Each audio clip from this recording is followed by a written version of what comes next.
time. Good morning. Welcome back to our business breakfast show. We have no coffee even today. We're just right here. We've got a little bit of traffic coming in, but we're here now. We're happy to be with you this morning. I'm Jim Pillow. I'm the consultant. And I'm Cher Cunningham. I'm your coach. Today we're following through on some of the key pieces we were sharing about a business built to sell. Why would you want one, even if you're not going to sell your business? So you think.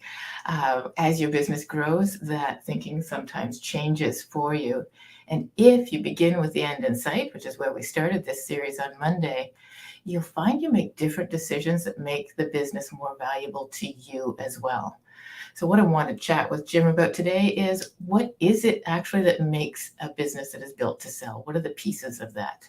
And we're going to focus on two different things today. I'm going to talk a little bit about the financial aspects of that. And I think, Cher, you're going to talk about how the owner relates to their business in order to make it saleable.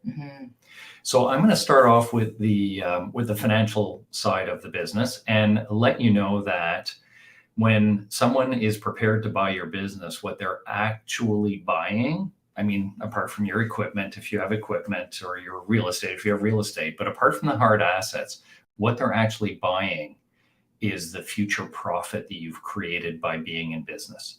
So they're not buying what you did in the past, they're buying what you've built that is expected to continue into the future. So they're buying your future profit.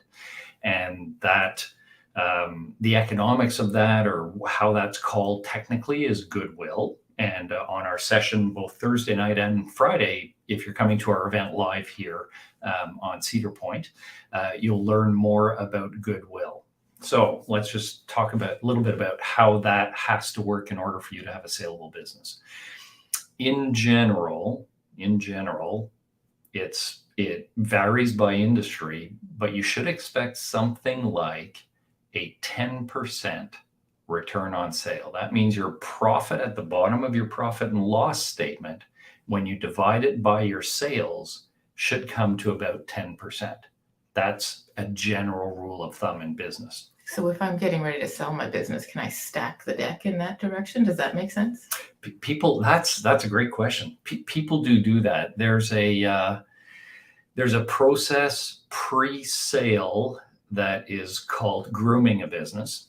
And you might, for example, put off buying something that you otherwise would have bought if you were going to continue the business, and so juice your profits that way. So there are a bunch of sort of technical, shortish term things that you can do to make your business be, in fact, more profitable. But a savvy buyer will probably ask you about that, or probably discount the price because your equipment's wearing out and you haven't replaced it. So there's sort of that savvy purchaser, savvy vendor negotiation kind of thing that goes on. So you have to know what you're selling, and of course you have to know what you're buying. So what are they then looking for? If somebody is a savvy buyer, what are they looking for to say that there is a solid return on sales? So the return on sales that you produce in your company really has to, in order to make the business saleable, really has to cover three things essentially. I mean, apart from the obvious stuff. So one of the things it has to cover is your salary, your income as the owner. Presumably not working in the business, working on the business. And sure, we'll talk a little bit more about why that's important. But let's say, for the sake of argument, that you want to make $100,000 a year. So you have to pay yourself your $100,000 a year. And you have to earn a return that's commensurate to the risk that you're taking, because that salary is not a reward for the risk. That salary is being paid for the fact that you're working 1,800 hours a year on your business. And I'm using 100,000 as a minimum. Hopefully, your business can afford to pay you more than that for that. So you need to get a risk return, and that is dependent again on the business. But let's say, for the sake of argument, that needs to be $50,000, just for the sake of argument. So that means the business needs to pay you $150,000 And the business has to produce enough income to replace the work that you do in the business, the thing that you did when you started your business, whether that's plumbing or whether it's property management or whether it's an engineering service or an architectural service. Whatever you did when you started the business, you have to replace yourself not as the worker, but as the manager of the workers. So let's call that easily another $100,000. So your business has to be large enough at an appropriate return on sales for the industry that you're in to produce those three kinds, that amount that will allow you to pay yourself, get rewarded for the risks you're taking, and replace yourself as the manager in the business. So those are the financial pieces of making a saleable business. And generally, again, depends on the industry, but generally that means that your business needs to have revenue of somewhere between $1 million and $1.5 million to make it large enough for you to step out and make it saleable, which Cher will talk about in a second. The funny thing about that is we always tell our clients, and this is true of business, is that you shouldn't scale your revenue, you should scale your profits, but there is a minimum size that sort of makes it possible to be able to scale your profit efficiently and then step out of the business to make it saleable.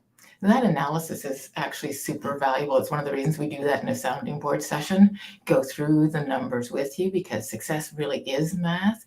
And if your margins are great and your business fills a need in the marketplace and you're wondering what's going on, sometimes it's actually right sizing your business. And that can be a very mysterious question for people, but having those numbers makes a real difference.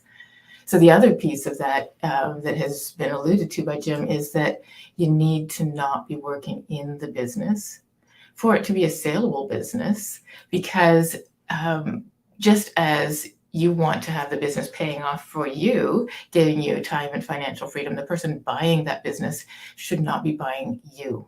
You should not be required to stay with the business in perpetuity for it to survive you. And there are a lot of things that can be done post-sale that are a pain in the neck, hard to get people to buy into and to work towards. But if you do them pre-sale, then it shows an independent business that can stand alone, that you can swap out owners, keep the team, and keep going. So you have to get out of the mindset that you've probably seen all over social media. You are your business. If that is the case, you need to step back and recognize that when you are your business, you are self-employed. No matter how many helpers you have, you're the one making all the decisions. You're putting out all the fires. Everything's inside your head.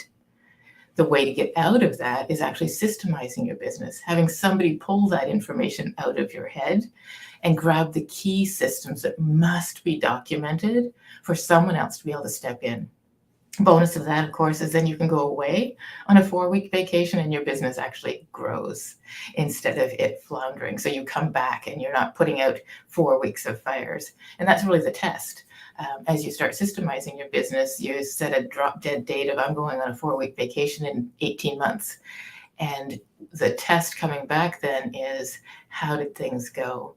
And they should be smooth like clockwork. That is a super, super saleable business. But if you're anywhere on that path, pulling things out of your head, excellent. Now, one of the challenges we run into, because at that size of business, often you don't have the management skills. And you might feel like other people just come naturally to be able to inspire their team, or they're just attracting better people than you, or people aren't showing their true colors for the first 6 months to a year. But in reality, the ability to manage your team is a skill that you need to learn or hire so that you can delegate and trust your people. Trust is primarily a self-trust issue, knowing that you don't know how to manage your people, knowing that you're not inspiring them through rewarding and recognizing their great work, and that you don't actually know how to delegate responsibility and authority for a job and follow through with accountability. It just makes sense that there's no trust in the business at that point in time. It would be silly to trust in the absence of those skills. So intentionally bringing those skills into the business with some of the CEO support we provide, some of the fractional HR work and leadership coaching that we provide from Podium, help you actually see yourself as the business owner, as the CEO who can actually release this baby of yours as a separate being, a separate entity, and then build out those processes with support so that you actually have a saleable business. So that valuable saleable piece has a couple of things that have to happen. And it means that you, as the business owner, have to make that decision. It is hard, simple work to take the logical steps that take you from the business owns me to I own an asset. And we'll be demonstrating a lot of those in the context of built to sell, because every business should be built to sell so that it's rewarding you and you would want to buy it yourself. We're looking forward to seeing you there. We're hoping that you can come in person on Friday afternoon, of course, and the link to participate will be in the comments. In this comment, Mhm. in the comments of this. What we're going to talk about will give you an idea of what a saleable business looks like, and we're going to be quite specific about what that is, and you'll learn a lot. Getting from here to there, I guess, is really what one of our programs is about. We have a program called Trade Wins, and the point of that program is to help you get to the point where things are saleable that you will fully understand when you leave on Friday or Thursday night. And some fun things. There are various points at which your business is saleable for different values, for different reasons, and appealing to different buyers. So we're going to go through that as well.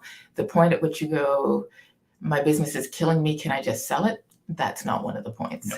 But we will take you through a few different places where, as you're approaching that point, it makes a lot of sense to recognize a runway that you could be preparing your business to actually sell. So really excited to see you either on the webinar or in person, and bring your questions, because we're happy to get into the specifics. This is going to be a great small group.